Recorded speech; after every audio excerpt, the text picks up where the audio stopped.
today is the 14th of November 2025. In our national life, November 14th is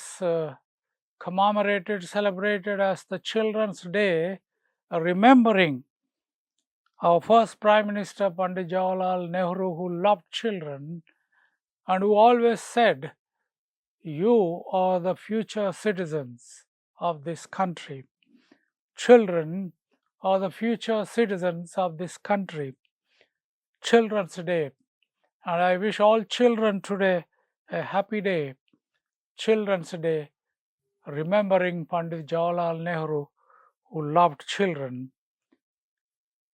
And today lies behind the Church of South India's declaration of the Decade of the Girl Child from 2000 to 2010, giving priority and importance to children, particularly girl children.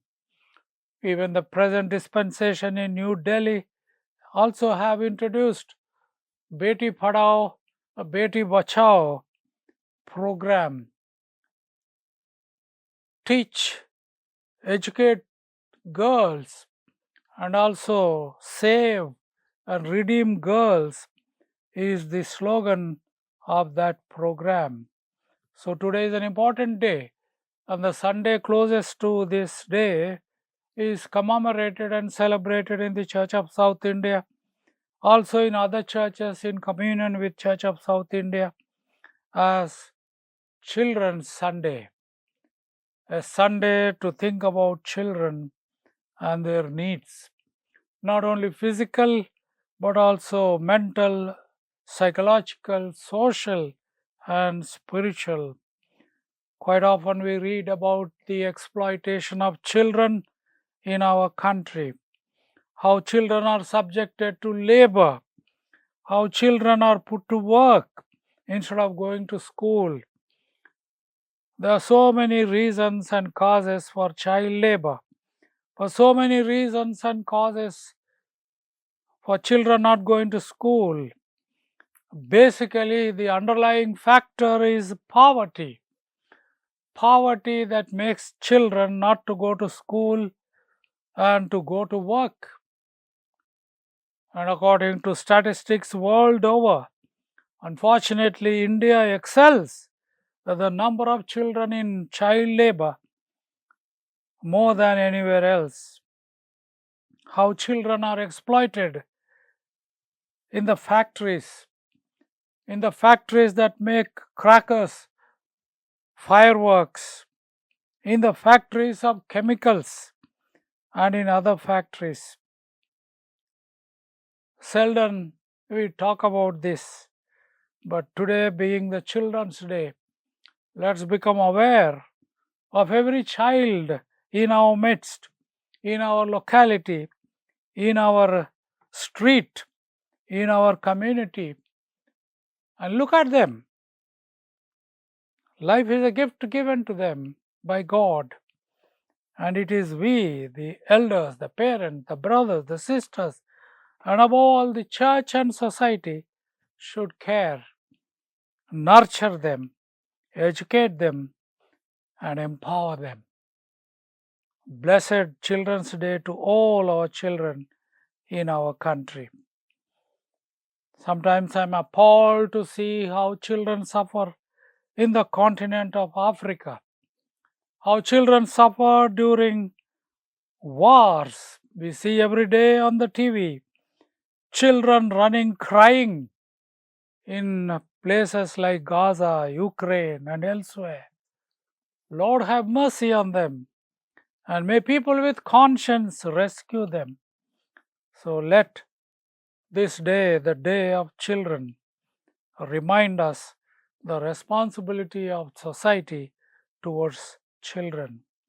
And I would like to read today from only chapter from Jude, verses 8 to 13. Yet in the same way, these dreamers also defile the flesh, reject authority, and slander the glorious ones. But when the archangel Michael contended with the devil and disputed about the body of Moses, he did not dare to bring a condemnation of slander against him, but said, "The Lord rebuke you." But these people slander whatever they do not understand. They are destroyed by those things that, like irrational animals, they know by instinct. Woe to them, for they go away, for they go the way of Cain, and abandon themselves to Balaam's error for the sake of gain, and perish in Korah's rebellion. These are the blemishes on your love feast, while they feast with you without fear, feeding themselves.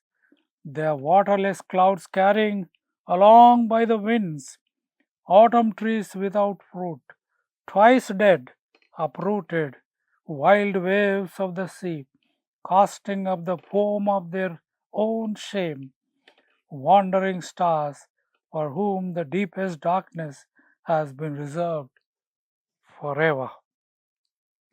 Jude is here giving several examples from nature and creation, how they are subject to God's punishment and judgment, and how we should be cautious and careful about our own lives. And let's not subject ourselves to the judgment of God like that of Michael, who committed rebellion against God and was condemned to eternal death.